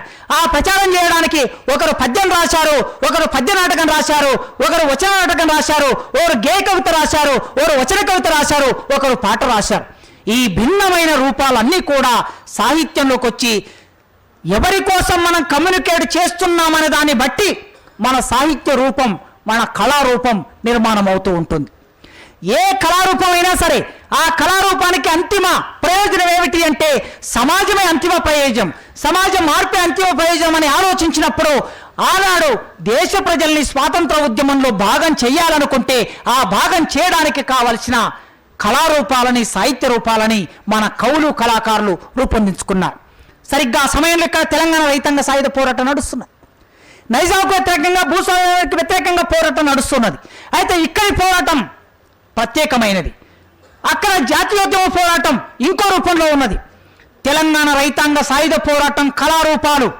నాజర్ బుర్రకథ కుటుంబరావు గారు ఎక్కడ రాశారు, నేను చదివాను సంస్కృతి వ్యాసంలో అనుకుంటా. ఆయన బాంబేలో ఉన్నప్పుడు మొట్టమొదటి అభ్యుదయ రచయితల సంఘం ఏర్పడినప్పుడు అభ్యుదయ రచయితల సంఘంలో చేరమని కుటుంబరావు గారిని అడిగారట. అడిగితే అసలు రచయిత, ఏ రచయిత అయినా సరే నేను అభ్యుదయ రచయితనని చెప్పుకోవాల్సిన అవసరం ఉందా అని ప్రశ్న వేశాడట ఆయన. అందుకే రచయితల సంఘంలో అభ్యుదయ రచయితల సంఘం అని ఉండటం ఆయనకు సరిగ్గా అనిపించలే, కనుక ఆయన అభ్యుదయ రచయితల సంఘంలో చేరలేదు. కానీ కొద్ది కాలానికి, ఆయన బాంబేలో ఉన్న రోజుల్లో కొద్ది కాలానికి అభ్యుదయ రచయితల సంఘం ప్రాక్టీస్ ఏదైతే ఉన్నదో ప్రజా అనుకూలమైన ప్రాక్టీస్, ఆ ప్రజా అనుకూలమైన ప్రాక్టీస్ను చూశాక అప్పుడు కుటుంబరావు గారే స్వయంగా అభ్యుదయ రచయితల సంఘంలో నాకు సభ్యత్వం కావాలని అడిగాడట. తర్వాత రెండో ఆలోచన కూడా ఆయనే రాశాడు. ఈ నాజర్ బుర్రకథను తీసుకొచ్చాడు. ఒగ్గు కథ, బుర్రకథ ఇట్లాంటి కళారూపాలన్నీ కూడా వేరే సమాజం అంటే భావవాదాన్ని ప్రచారం చేయడానికి ఉన్నటువంటి కళారూపాలు కదా. ఈ కళారూపాలని మళ్ళీ మనం విప్లవకరమైనటువంటి కళారూపాలుగా మార్చొచ్చా అనే సందేహం ఉంటే అప్పుడు నాజర్ బుర్రకథ వచ్చిన తర్వాత రూపం పాత రూపమే, ఆ రూపంలో భూస్వామ్యం ఉండవచ్చు, ఆ రూపంలో ప్రాచీన సమాజానికి సంబంధించిన అవశేషాలు ఉండవచ్చు, కానీ ఆ రూపంలో ఇప్పుడు మనం ఏ సారం చెప్పుతున్నాం అనేది ప్రధాన అంశం అని ఆయనకు అర్థమైనప్పుడు నాజర్ తెలుగు నేల మీద ఒక అద్భుతమైన, అందరికీ హీరో వర్షిప్గా, అందరికీ ఒక గొప్ప నాయకుడిగా, కళాకారుడిగా ఆయన వ్యక్తమవుతున్న రోజుల్లో తన ముందు ఉన్న అభిప్రాయాలని కుటుంబరావు గారు మార్చుకున్నారు. ఒగ్గు కథ కానీ, నాజర్ బుర్రకథ కానీ ఈ సమాజ అవసరాలు తీర్చడానికి మా భూమి నాటకం కానీ, ముందడుగు నాటకం కానీ, వరవిక్రయం లాంటి నాటకం పద్య నాటకం, కన్యాశుల్క నాటకం గద్య నాటకం. పద్య నాటకం దాని పరిమితి ఏమిటి? పండితులకు మాత్రమే అర్థమవుతుంది. గద్య నాటకం దాని పరిమితి ఏమిటి? ఆ నాటకాన్ని చూడగలిగిన ప్రేక్షకులు ఉన్న చోట అది సాధ్యమవుతుంది. కానీ తెలంగాణ లాంటి ప్రాంతం ఉన్న తెలంగాణ ప్రాంతం, ఇక్కడి నిర్మాణం, ఇక్కడి కళారూపాలు, ఇక్కడి ప్రజల ఆలోచన విధానం భిన్నమైనటువంటి కనుక ఆ భిన్నమైన ప్రజా పోరాట రూపాలకు అనుగుణమైన సాహిత్యం కూడా అవసరమైంది. అలా అవసరమైనప్పుడు పాటలో మార్పు వచ్చింది. ప్రజలు పాడుకుంటున్న పాట, బండెనక బండి గట్టి 16 బండు గట్టి అనే పాట మీ అందరికీ తెలుసు. కానీ ఈ పాట మొదటి రూపం జానపదులు పాడుకున్న రూపమే. సూర్యాపేట ప్రాంతంలో ఉన్న ఒక జమీందార్, ఆ జమీందార్ జాగీర్దార్ ఆయన బండ్లు వెళ్తూ ఉంటే ఆయన మీద వాడుకున్నటువంటి పాటని, ఆ రూపాన్ని తీసి పక్కన పెట్టి అక్కడ నైజాం సర్కరోడా అనే రూపం పేరు పెట్టి ఆ పాట పాడుకుంటే తెలంగాణ నేల మీదంతా ప్రతి మనిషి నోటి ద్వారా ఆ పాట వ్యక్తమైంది. ఏ దొర కనిపించినా, ఎక్కడ నైజాం కనిపించినా, ఎక్కడ పోలీసులు కనిపించినా నైజాం సర్కరోడా నా జీల మించినోడా అనే ఆ భావన ప్రజల్లోకి విస్తృతంగా వెళ్ళిపోవడానికి ఇక్కడి కళారూపం అంటే ప్రజా కళారూపం ఒక సందర్భంలో అవసరం వచ్చింది. ఇక ఇట్లా మారుతూ సమాజంలో అనేక మార్పులకి గురైనటువంటి సమాజం భారతదేశంలో వర్గ పోరాటానికి సంబంధించిన ఆలోచనలు కూడా మెల్లగా సాహిత్యంలోకి వచ్చాయి. 1925లో కమ్యూనిస్టు పార్టీ ఏర్పడింది. గురజాడ అప్పారావు ఎప్పుడో అంతకు మునుపు చాలా రోజుల కిందట ప్రజాస్వామిక భావాలను సాహిత్యంలోకి ప్రవేశపెట్టాడు. భూస్వామ్య భావాలు, సంప్రదాయ భావాలు ఉన్న చోట గురజాడ అప్పారావు నూతన భావాలను ప్రవేశపెట్టాడు. ఆయనకు మార్క్సిజం తెలియదు, ఆయనకు మావో తెలియదు, ఆయనకు లెనిన్ తెలియదు, కానీ భార్యతో స్నేహితుల్లాగా ఉండటం మాత్రం తెలుసు. భార్యను స్నేహితురాలుగా భావించాలనే మాట తెలుసు. అందుకే భర్త దేవుడు కాదు, భర్త స్నేహితులు అనే భావన చెప్పగలిగాడు. ఈ దేశం అంటే, ఈ దేశాన్ని కీర్తించడానికి గుజరాత్, మరాఠ్, సింధు ఇవన్నీ చెప్పడం, హిమాలయ పర్వతాలు, గంగా నది, సింధు నది వీటి గురించి కీర్తిస్తూ పాడుతూ గొప్పగా భావుకతకి గురి కావటం అనేది ఎంత వాస్తవమో వాటన్నిటిని వ్యక్తం చేయగలిగిన రక్త మాంసాలతో నిండిన మనిషి కూడా అంతే వాస్తవము. మనిషి లేనప్పుడు ఈ ప్రకృతి గురించి నీవెంత చెప్పినా ఆ మనిషి కేంద్రంగా ప్రకృతి గురించి చెప్పాలని దేశం అంటే మట్టి కాదు, దేశం అంటే మనుషులు అనే భావాన్ని ఈ నేల మీద పోదు చేశాడు. కన్యాశుల్క నాటకంలో నాయకుడు ఎవరు ఉండాలి, కావ్యానికి నాయకుడు ఎవరు ఉండాలి, నాటకానికి నాయకుడు ఎవరు ఉండాలి అన్నప్పుడు అప్పకవి చెప్పాడు కదా. అప్పకవి చాలా సందర్భాల్లో అంగిరీభవుని కావ్యంబు గ్రాహ్యంబు కాదు అన్నాడు. శూద్రుడు ఎవరైనా కావ్యం రాస్తే ఆ శూద్రుడి కావ్యాన్ని ముట్టుకోకూడదు, చదవకూడదు అన్నాడు. ఆయన చదవకూడదు అన్నాడు. ఎలా? కాకజంబు, కాకి వచ్చి మనం పాయసం తయారు చేసి పెట్టుకున్న తర్వాత ఆ పాయసాన్ని కాకి ముట్టుకుంటే ఆ పాయసాన్ని మనం తినం, పడేస్తాం. ఆ విధంగా అంగరీభవుని కావ్యంబు గ్రాహ్యంబు కాదు. శూద్రుడు రాసిన కావ్యం కూడా దాన్ని మనం చదవకూడదు అన్నాడు. రామరాజభూషణుడు ఉత్తమ కులజ్ఞుడే కావ్యనాయకుడు అని రాశాడు. అలాంటి సందర్భంలో గురజాడ అప్పారావు మధురవాణి అనే ఒక వేశ్యని తెలుగు నేల మీద ఆధునిక భారతదేశ చరిత్ర రాసేది స్త్రీయే అని చెప్పి ఆ పాత్ర ద్వారా మొత్తం నాటకాన్ని మలుపు తిప్పి ఈ సమాజంలో పెద్ద మనుషులుగా, జమీందారులుగా, పురుషులుగా, బ్రాహ్మణులుగా చలామణి అవుతున్న వాళ్ళ జీవితాల్లో ఉన్న దుర్మార్గాన్ని బట్టబయలు చేసిన పాత్రని గురజాడ అప్పారావు ప్రవేశపెట్టాడు. ఇది ఒక ప్రజాస్వామిక భావన. ఈ ప్రజాస్వామిక భావన నలుగురు కలిసి నవ్వే చోట. నేను చనిపోయాను కానీ నలుగురు కలిసి మాట్లాడుకునేటప్పుడు, నవ్వుకునేటప్పుడు, సంభాషించుకునేటప్పుడు నా పేరు ఒక్కసారి మాట్లాడండి. ఇంతమంది ఇక్కడ కూర్చున్నాం. అక్కడ ఎందుకు పోరాటం నడుస్తున్నది, అక్కడ ఎందుకు అమరులు అవుతున్నారు, ఈ అమరులు అవుతున్న వాళ్ళు పోరాటం నడుస్తున్నప్పుడు నలుగురు కలిసి మీరు కూర్చున్నప్పుడు ఒక్కసారి ఈ అమరుడు ఎందుకు అమరయ్యాడు అని మాట్లాడుకోండి. ఇక్కడున్న వ్యక్తి ఎందుకు అమరుడయ్యాడు అని మాట్లాడుకోండి. ఈ భావన ఎప్పుడో 150 సంవత్సరాల కిందట గురజాడ అప్పారావు ప్రవేశపెట్టాడు. ఆ ప్రవేశపెట్టిన భావాలు తెలుగు సమాజాన్ని, మిత్రులారా, భావాలు ఎప్పుడు కూడా ప్రమాదకరమైనవి అని పాలకవర్గం ఎందుకు భావిస్తుంది అంటే అవి గురజాడ అప్పారావు భావాలైనా లేదా అవి శ్రీశ్రీ భావాలైనా ఎవరి భావాలైనా సమాజంలో రాబోయే ఆర్థిక రాజకీయ పోరాటానికి భావాలనేవి ఆలంబనగా పనిచేస్తాయి. అందుకే భావజాల రంగంలో పనిచేసే వాళ్ళని ప్రమాదకరంగా భావిస్తూ ఉంటారు పాలక వర్గాలు. గురజాడ అప్పారావు వేసిన భావాలు తెలుగు సమాజాన్ని చైతన్యం చేశాయి, ప్రజాస్వామీకరించాయి, హేతువాద ఆలోచన తీసుకొచ్చాయి, శాస్త్రీయంగా ఆలోచించే విధంగా సాహిత్యంలో ప్రభావం వేశాయి. 1925లో కమ్యూనిస్టు పార్టీ పుట్టిన తర్వాత ఆ కమ్యూనిస్టు పార్టీ ఆలోచన విధానం దేశవ్యాప్తంగా విస్తరిస్తున్నప్పుడు ఇక్కడ ఉన్న రచయితలు కమ్యూనిస్టు పార్టీ ఏం చెప్తున్నది, మార్క్సిజం ఏం చెప్పింది, మావో ఏం చెప్పాడు, లెనిన్ ఏం చెప్పాడు, రష్యాలో ఏం జరుగుతుంది, లండన్ వెళ్ళి చదువుకున్న వాళ్ళు లేదా బెనారస్ వెళ్ళి చదువుకున్న వాళ్ళు, ఢిల్లీ వెళ్ళిన వాళ్ళు, మద్రాసు వెళ్ళిన వాళ్ళు, కలకత్తా వెళ్ళిన వాళ్ళు ఈ పరిణామాలన్నిటినీ ఆలోచిస్తూ ఉన్నారు. ఆలోచించిన వీళ్ళందరూ వర్గ పోరాట ఆలోచనలు, మార్క్సిజానికి అనుకూలమైన ఆలోచనలు తమలో భాగం చేసుకొని, తమ ఆచరణలో భాగం చేసుకొని ఆలోచించడం మొదలుపెట్టారు. ఒక్క విషయం చూడండి, ఎనాన్ మూడో ప్రపంచ దేశాల్లో, వ్యవసాయక దేశాల్లో జరిగే పోరాటంలో, విప్లవంలో కళారూపాలు, సాహిత్యం ఎలా ఉంటాయో అని ఎనాన్ ఉపన్యాసంలో మావో చెప్పినటువంటి ఒక మాటను మీకు గుర్తు చేస్తాను. లక్షలాది మంది ప్రజలు అనేక పోరాటాల్లో భాగమవుతారు. ఆ పోరాటంలో భాగమైనప్పుడు వాళ్ళు అమరులు అవుతూ ఉంటారు, వాళ్ళు ప్రాణాలు అర్పిస్తూ ఉంటారు. ఆ అర్పించిన ప్రాణాల వలన కొత్త చరిత్ర నిర్మాణం అవుతుంది. ఈ క్రమంలో కళలు, సాహిత్యం, సంస్కృతి వికసిస్తుంది. కళలు, సాహిత్యం, సంస్కృతి ఉట్టిగా వికసించదు, చరిత్ర గమనంలో అది భాగంగా ఉంటుంది. అలా భాగంగా ఉన్నప్పుడు ప్రజా సంస్కృతి అంటే ఏమిటి అంటే, నూతన సంస్కృతి అంటే చరిత్ర ఎప్పుడైనా ప్రజల త్యాగం వలన నిర్మాణమైన చరిత్రలో ఆ ప్రజల త్యాగం వలన వికసించిన కళలు, సాహిత్యము అదే నూతన సంస్కృతి, అదే నూతన చరిత్ర అని ఆయన చెప్పాడు. ఈ క్రమంలో ఉద్భవించే కళలు, సాహిత్యం వర్గ పోరాటంలో అవి భాగంగా ఉంటాయి.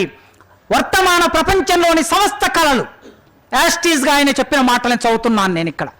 వర్తమాన ప్రపంచంలోని సమస్త కళలు, సాహిత్యం నిర్దిష్ట వర్గాల రాజకీయాల ప్రయోజనాల కోసమే ఉద్దేశించబడినవి. చూడండి, వర్తమాన ప్రపంచంలోని సమస్త కళలు, సాహిత్యం, ఇవాళ మన వర్తమానం తీసుకున్నాం, ఆయన చెప్పిన వర్తమానం అది ఆనాడు. ఈ వర్తమాన ప్రపంచంలోని సమస్త కళలు, సాహిత్యం నిర్దిష్ట వర్గాల రాజకీయాల ప్రయోజనాల కోసమే ఉద్దేశించబడి ఉంటాయి. అంటే వర్గ ప్రయోజనాన్ని, రాజకీయ ప్రయోజనాన్ని నెరవేరుస్తాయి. వాస్తవంగా కళ కోసం అంటూ ఏది ఉండదు.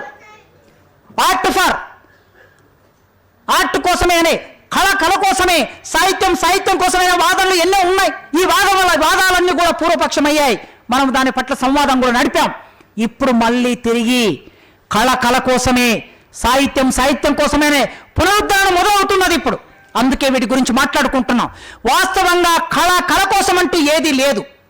వర్గాలకు లేదా రాజకీయాలకు అతీతంగా ఏ కళ ఉండదు ఈ ప్రపంచంలో. కామ్రేడ్ లెనిన్ చెప్పినట్లు, ఆయన లెనిన్ను రెఫరెన్స్గా తీసుకున్నాడు. ఇక్కడ లెనిన్ రెఫరెన్స్గా తీసుకొని ఏమంటున్నాడు, అదే మాటలో మావో. కామ్రేడ్ లెనిన్ చెప్పినట్లు మొత్తం ఒక యంత్రంలో భాగం అనుకుంటే, యంత్రాంగంలో భాగమైన పళ్ళు చక్రాలలాగా సమస్త శ్రామిక వర్గ ప్రయోజనాల భాగమే కార్మిక వర్గ సాహిత్యం, కళలు అన్నాడు కామ్రేడ్ మావో. అందుకోసమే ఏ కళారూపమైనా, ఏ సాహిత్య రూపమైనా కార్మిక వర్గ పోరాటంలో భాగం కాకుండా మనం విడిగా చూడలేం. ఎక్కడి నుంచి ఆర్యులు భారతదేశానికి ప్రవేశించిన క్రీస్తుపురం 2500 నుంచి మీకు సంభాషిస్తూ వచ్చాను నేను. అక్కడి నుంచి మొదలు పెడితే ఈనాటి వరకు కళలు, సాహిత్యం అనేది వర్గంలో భాగం, వర్గ ప్రయోజనాల భాగం, రాజకీయ ప్రయోజనాల భాగంగా ఉంటూ వచ్చాయి తప్ప వాటికి విడి అస్తిత్వం అంటూ ఏది లేదు. ఈ వర్తమాన దోపిడీ ప్రపంచంలో సమస్త కళలు, సాహిత్యం దోపిడీ వర్గ ప్రయోజనాలనే నెరవేరుస్తాయి ఎప్పుడైనా. ఇప్పుడు ఇక్కడ ఉన్నాం మనం. ఇప్పుడు ఫైరింగ్ పాయింట్ ఏమిటి అంటే, వర్తమాన దోపిడీ ప్రపంచంలో సమస్త కళలు, సాహిత్యం దోపిడీ వర్గ ప్రయోజనాలనే నెరవేరుస్తాయి. తప్పుడు చరిత్రను చెప్తాయి. పాలక వర్గాలకు అనుకూలమైన ఆలోచనలు మన మెదళ్లలో పోటీ చేస్తూ ఉంటాయి. పాలకుడు రాముడు అంటే రాముడికి అనుకూలమైన సినిమాలు వస్తాయి. పాలకుడు కృష్ణుడు అనుకుంటే కృష్ణుడికి అనుకూలమైన సినిమాలు వస్తాయి. పాలకుడు ఇది తాజ్మహల్ కాదు, ఇది శివాలయం అనుకుంటే శివాలయం అనే సినిమా వస్తుంది. పాలకుడు ఇది బాబ్రీ మసీదు కాదు, ఇది రామాయణం అనుకుంటే రామాయణం అనుకునే సినిమాలు వస్తాయి. పాలకుడు ఏమనుకుంటే ఆ సినిమాలు, ఏమనుకుంటే ఆ సీరియల్, ఏమనుకుంటే అలాంటి సాహిత్యం, ఏమనుకుంటే ప్రెస్ అండ్ మీడియా అలాంటి ప్రచారం చేస్తూ ఉంటుంది. అందుకే వర్తమాన దోపిడీ ప్రపంచంలోని సమస్త కళలు, సాహిత్యం దోపిడీ వర్గ ప్రయోజనాలను నెరవేరుస్తాయి. ఏ సమాజంలోనైనా సరే భౌతిక ఉత్పత్తులను రక్షించడానికే లేదా పెంపొందించడానికే భౌతిక ఉత్పత్తులైన కళలు, సాహిత్యం అంకితమవుతాయి. మన కంటికి కనిపించే వస్తువును Boost the secret of my energy, ఇది ఒక కవితా వాక్యం. భగవంతుడికి భక్తుడికి అనుసంధానమైన అంబికా దర్బారు బత్తి, ఇది ఒక కవితా వాక్యం. ఈ కవితా వాక్యం భగవంతుడికి భక్తుడికి అనుసంధానమైన అంబికా దర్బారు బత్తి అంటున్నాడంటే, ఈ అంబికా దర్బారు బత్తి అనే ఉత్పత్తిని ప్రచారం చేయడానికే కళారూపం ఉపయోగపడుతుంది, కవితా రూపం ఉపయోగపడుతుంది.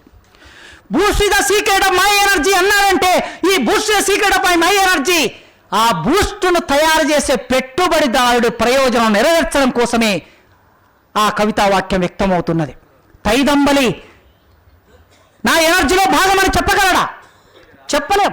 ఇప్పుడు రాగి సంకటి 5 స్టార్ హోటల్లో, 5 నక్షత్రాల హోటల్లో రాగి సంకటిని ప్రత్యేకంగా పెడుతున్నారు. రాగి సంకటి మేము తిన్న రోజు, మా వర్గాలు తిన్న రోజు రాగి సంకటి తిన్న వాళ్ళని హేళన చేశారు, తక్కువ చూశారు. ఇవాళ అదే రాగి సంకటి అంటే ఇది వ్యాపారమైనప్పుడు, ఏ వస్తువు అయినా సరే వ్యాపారమైనప్పుడు ఆ వ్యాపారపరమైనటువంటి ప్రాధాన్యత దానికి పెరుగుతూ ఉంది. కళలు, సాహిత్యం ప్రజలని గాఢంగా ప్రభావితం చేసే మాట కూడా వాస్తవమే. ఎందుకు విప్లవ రచయితల సంఘం అంటే ఇంత కోపం ఎవరికైనా? ఓ 30-40 మంది సభ్యులునే ఈ సంఘం. ఎన్నడూ కూడా మా సీనియర్స్ వ్యవస్థాపక సభ్యులు ఉన్నారు ఇక్కడ కింద, చెంచయ్య గారు, సిఎస్ఆర్ ప్రసాద్ గారు, కృష్ణాబాయి గారు ఉన్నారో లేదో తెలియదు. వ్యవస్థాపక సభ్యుల నుంచి ఇప్పటి వరకు మా సభ్యత్వం ఎన్నడూ 100 మంది దాటలేదని మా వాళ్ళు చెప్తూ ఉంటారు, మా పెద్దవాళ్ళు. 100 మంది దాటని ఈ సంస్థను చూసి ఇంత పెద్ద ప్రభుత్వం, ఇన్ని కోట్ల సైన్యం ఉండి, ఇంత పెట్టుబడులుండి, ఇంత సంపద ఉంది, ఇంత పెద్ద పార్లమెంటు, ఇన్ని రాష్ట్రాల అసెంబ్లీలు, ఇంత పెద్ద దేశానికి ప్రధానమంత్రి, ముఖ్యమంత్రులు ఉన్న వాళ్ళు మమ్మల్ని చూసి ఎందుకు భయపడుతున్నారండి? ఎందుకు భయపడుతున్నారంటే కళలు, సాహిత్యం ప్రజలని గాఢంగా ప్రభావితం చేస్తాయి గనక, ఆ చేసే లక్ష్యం ఇందులో ఉంది గనక. చెరబండరాజును ఎందుకు చంపేశారు? వ్యాధి బాధితుడైనటువంటి చెరబండరాజును ఎందుకు చంపేశారు? గద్దర్ మీద ఎందుకు కాల్పులు జరిగాయి? బెల్లి లలితను ఎందుకు చంపేశారు? సర్దార్ రస్మిని ఎందుకు చంపేశారు? మొత్తం చరిత్ర మొత్తం అశాంతం చూస్తే మనకిది కనిపిస్తుంది. ఇప్పుడు కళాకారులను ఎందుకు టార్గెట్ చేశారు?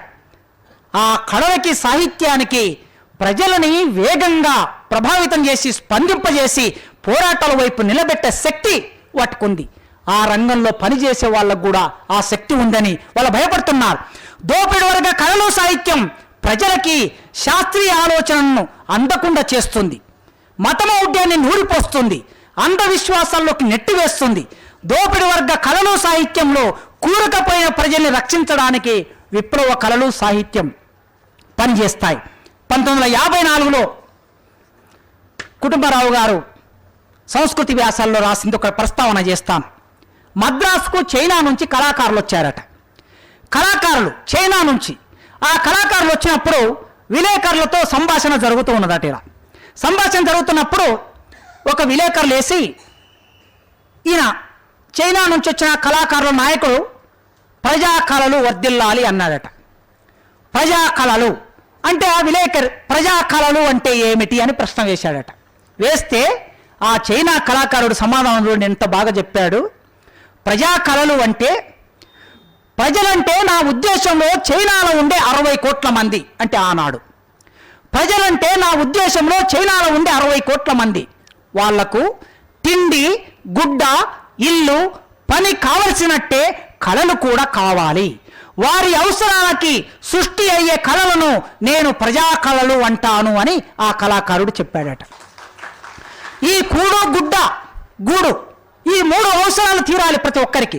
తీరాలంటే ఏం జరగాలి? పోరాటం జరగాలి. ఆ పోరాటానికి కావలసిన కళారూపాలు ఏమిటి? ప్రజా కళారూపాలు. అలాంటి ప్రజా కళారూపాల గురించి ఆయన చెప్పాడు. సరైన కళలు ప్రజల్లో ప్రచారం అయినప్పుడే కళతో పరిచయం ఉన్నవాడికి, లేనివాడికి ప్రవర్తనలో తేడా ఉంటుంది. నేను అడుగుతున్న దయచేసి ఈ కేంద్ర రాష్ట్ర ప్రభుత్వాలు, మీరు నిజమైన కళారూపాన్ని ఈ దేశానికి పరిచయం చేయండి, ప్రజలకు పరిచయం చేయండి, విద్యార్థులకు పరిచయం చేయండి. అప్పుడు ఏం జరుగుతుందంటే ప్రజల మధ్యన ఉన్మాదం ఉండదు, ప్రజల మధ్యన అసమానతలు ఉండవు, ప్రజల మధ్యన ఒకరంటే ఒకరి ద్వేష భావన ఉండదు. నిజమైన కళారూపం, నిజమైన సాహిత్యం చదివిన వాళ్ళ ఆలోచన, హృదయం పరిపక్వంగా ఉంటుంది. ఆ పరిపక్వంగా ఉండడమే కాదు, సంస్కారవంతంగా ఉంటుంది. ఆ సంస్కారవంతంగా పరిపక్వంగా ఉన్న మనిషి ఆలోచించేదానికి, ప్రవర్తించేదానికి, వ్యక్తమయ్యేదానికి చాలా తేడా ఉంటుంది. కనుక నిజమైన కళారూపాలని, ఒక మంచి భర్తగా ఉండాలంటే మంచి కళ తెలిసినవాడు, మంచి కళాత్మక అవగాహన ఉన్నవాళ్ళు ఒక మంచి భర్తగా ఉంటాడు. ఇది కుటుంబరావే రాశాడు. కళతో పరిచయం ఉన్నవాడు ఎక్కువగా యోగ్యమైన పౌరుడుగా ఉంటాడు. మంచి భర్తగా, మంచి తండ్రిగా, మంచి పౌరుడిగా, సామాజికుడిగా రాణించాలంటే ఈ దేశ ప్రజలందరికీ ప్రజా కళల్ని ప్రచారం చేయాలి, పరిచయం చేయాలని కుటుంబరావు రాశాడు. జీవితాన్ని సమగ్రంగా అర్థం చేసుకోవడానికి ఈ ప్రజా కళలు అవసరము అన్నాడు ఆయన. అందుకే 2 ప్రపంచ యుద్ధాల కాలంలో ఈ దేశంలో ప్రజా కళలు, ప్రజా సాహిత్యం, కమ్యూనిస్టు పార్టీ, తెలంగాణ రైతాంగ సాయుధ పోరాటం, ఈ క్రమం అంతా చూస్తాం. ప్రపంచం యుద్ధాల్లోకి వెళ్ళిపోయినప్పుడు ప్రజల్ని రక్షించడానికి, ప్రజల్ని కాపాడడానికి, యుద్ధం నుంచి ఈ ప్రపంచాన్ని దూరంగా నిలబెట్టడం కోసం రష్యా విప్లవం, మొదటి ప్రపంచ యుద్ధంలో పరిపూర్తి అయిన రష్యా విప్లవం ఈ ప్రపంచానికి ఒక వాగ్దానం చేసింది, ఈ ప్రపంచానికి ఒక చైతన్యాన్ని ఇచ్చింది, ఈ ప్రపంచం కొత్తగా ఆలోచించేట్లు చేసింది. ప్రపంచం ఇలా ఉంటుందా? దోపిడీ లేని ప్రపంచం అని మార్క్స్ చెప్పాడు కదా. ఈ దోపిడీ లేని ప్రపంచం ఎలా ఉంటుందో ఎవరికి తెలియదు అప్పటి వరకు. ప్యారిస్ కమిన్ అతి కొద్ది రోజుల్లో, 60 రోజుల్లో, 70 రోజుల్లో అది ఉండింది. తర్వాత తీవ్రంగా దాన్ని అణిచివేశారు, చంపేశారు. కానీ రష్యాలో విప్లవం సక్సెస్ అయిన తర్వాత సామ్యవాదం అంటే ఇలా ఉంటుందా? సమానత్వం అంటే ఇలా ఉంటుందా? మనుషులందరూ కలిసి ఉండే వికసించే సమాజం ఇలా ఉంటుందా అనే ఆలోచన వాళ్ళలో కలిగినప్పుడు, ఆ ఆలోచన ప్రపంచమంతా అర్థమైనప్పుడు, ఆ ఆలోచన వైపు ప్రపంచమంతా ప్రయాణం చేసే ఒక క్రమం సాహిత్యంలో, కళారంగంలో ప్రారంభమైంది. ఆ ప్రారంభమైన తర్వాత మన సాహిత్యం, కళలు ఇంతవరకు అభ్యుదయ రచయితల సంఘం ప్రజా కళారూపాన్ని, సాహిత్యాన్ని సృష్టించి ప్రచారం చేసింది. మన సాహిత్యము, కళలు భారతదేశం ఎలా ఉంది అంటే భారతదేశంలో మౌలిక మార్పులు వస్తున్నాయి. మార్పులేని భావాల మీద, పాత నమ్మకాల మీద, పూర్వ సామాజిక రాజకీయ వ్యవస్థల మీద జనం తిరగబడుతున్నారు. ప్రస్తుత ఘర్షణలు, గందరగోళాల్లో నుంచి నవ సమాజం ఉద్భవిస్తుంది. శిథిల జీవచ్ఛవ తిరోగామి తత్వం కాయకల్ప చికిత్స కోసం ఆయత్తమవుతుంది అని రాసుకున్నారు. భారతదేశంలో ఈ మౌలిక మార్పు రావాలని ఆశించారు. అప్పుడు మరి సాహిత్యం, కళలు ఎలా ఉన్నాయి వీళ్ళు రాసుకున్నప్పుడు, తమ ప్రణాళిక రాసుకున్నప్పుడు? మన సాహిత్యము, కళలు ఇంతవరకు యాచక పండిత భ్రష్ట వర్గాల చేతుల్లో పడి నలుగుతున్నాయి అంటే ఆనాటి పరిస్థితి. వాటిని ఉద్ధరించి ప్రజలకు సన్నిహితము చేసి జీవిత వాస్తవాలను చిత్రించే సాధనాలుగా, భవిష్యత్తుకు మార్గదర్శకాలుగా మలచడం మన సంఘము ఆశయం. భ్రష్ట వర్గాల చేతుల్లో పడి మూలుగుతున్నటువంటి ఆ సాహిత్యాన్ని, ఆ కళారూపాల్ని ఇప్పుడు మన చేతిలోకి తీసుకొని ప్రజలకి దగ్గర చేయాలి. అందుకే అందరము కలిసి చేసిన అందమైన వస్తు సముదాయమంతా ఎవడో ఒక్కడే వచ్చి ఎత్తుకపోతూ ఉంటే, అందరము కలిసి చేసిన అందమైన వస్తు సముదాయమంతా ఎవడో ఒక్కడే వచ్చి ఎత్తుకపోతూ ఉంటే అన్యాయం అన్యాయం అని మేమంటే అనుభవించాలి మీ కర్మ అంటాడు వాడు. ఇది శ్రీశ్రీ మహాప్రస్థానంలో రాసుకున్నది. అనుభవించాలి మీ కర్మ అంటాడు. ఈ కర్మ అనే భావాన్ని ప్రజల నుంచి తొలగించడం కోసమే అభ్యుదయ రచయితల సంఘం ప్రారంభమైంది. స్వాతంత్రం, సమభావం, సౌభ్రత్వం, సౌహార్దం పునాదులై ఇల్లు లేచి జగానికంతా శుభం రావాలని కోరుకున్నాడు. కానీ రాలేకపోయింది.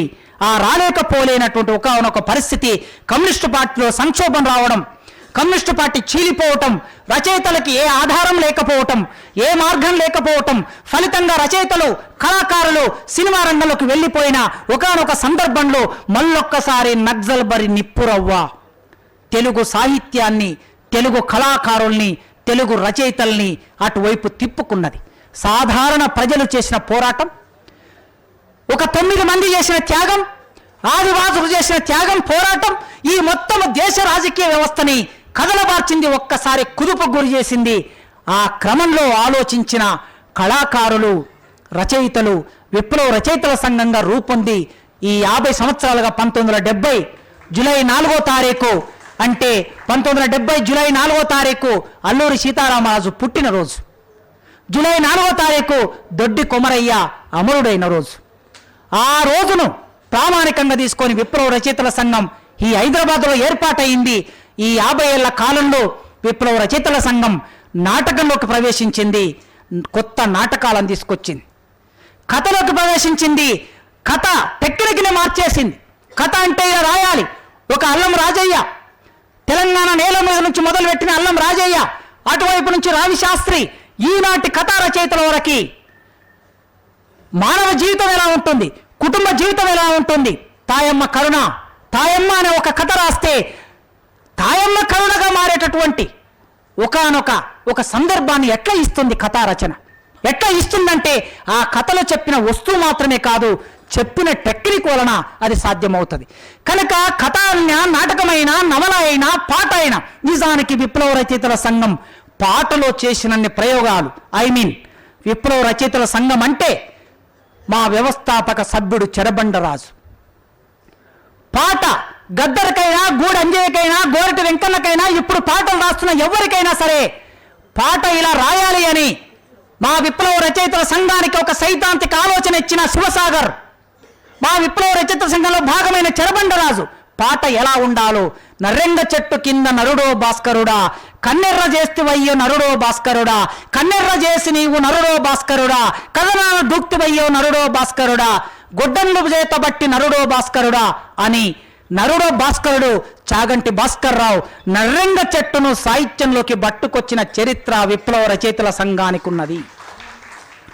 చెరబండరాజు ఈ నేల మీద నాగార్జున సాగర్ ప్రాజెక్టు కడితే ఆ ప్రాజెక్టు నిర్మాణం కింద రక్త మాంసాలు ఒడిసిన, రక్తపు ముద్దలైపోయిన వేలాది మంది ప్రజలు, వారికి ఆ కాలువల కింద సెంటు భూమి కూడా లేదు.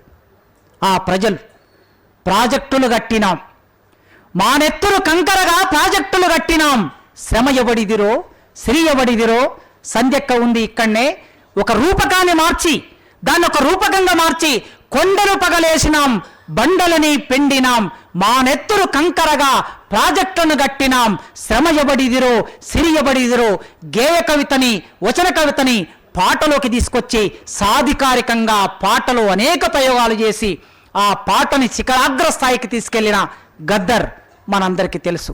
కనుక సాహిత్య ప్రక్రియలంటే మునుపున్న సాహిత్య ప్రక్రియలు ఒక వర్గానికి అవసరం. కొత్త సాహిత్య ప్రక్రియలను తీసుకొచ్చి మునుపున్న సాహిత్య ప్రక్రియల్లో అనేక ప్రయోగాలు చేసి కళలని ఒగ్గు కథ ఇప్పుడు మన ముందు అరుణోదయ కళాకారులు ఒగ్గు కథ ప్రదర్శించారు. ఆ ఒగ్గు కథ లాంటి కళారూపాలు ఎన్నో తెలుగు సమాజంలోకి వచ్చాయి. వీటన్నిటిలో కృషి చేసిన విరసం ఇవాళ తక్షణంగా కళా సాహిత్య రంగాల్లో ఈ వర్గ పోరాటాన్ని 55 ఏళ్ల కింద ప్రారంభించింది, నడుపుతూ ఉన్నది.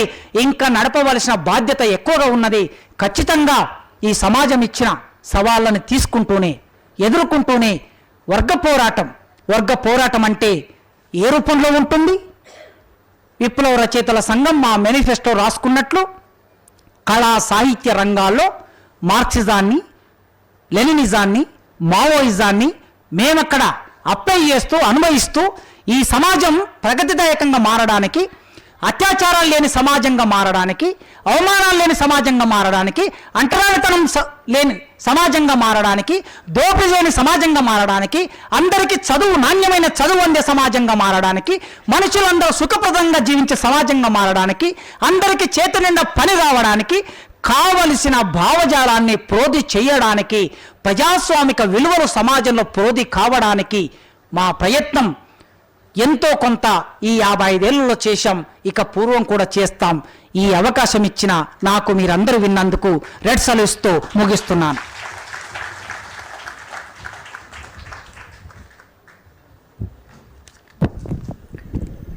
కామ్రేడ్స్, ప్రజా రాజకీయాల ఎజెండాతో కళా సాహిత్య సాంస్కృతిక రంగాల్లో వర్గ పోరాటాన్ని నడిపించాల్సిన అవసరం ఇప్పుడు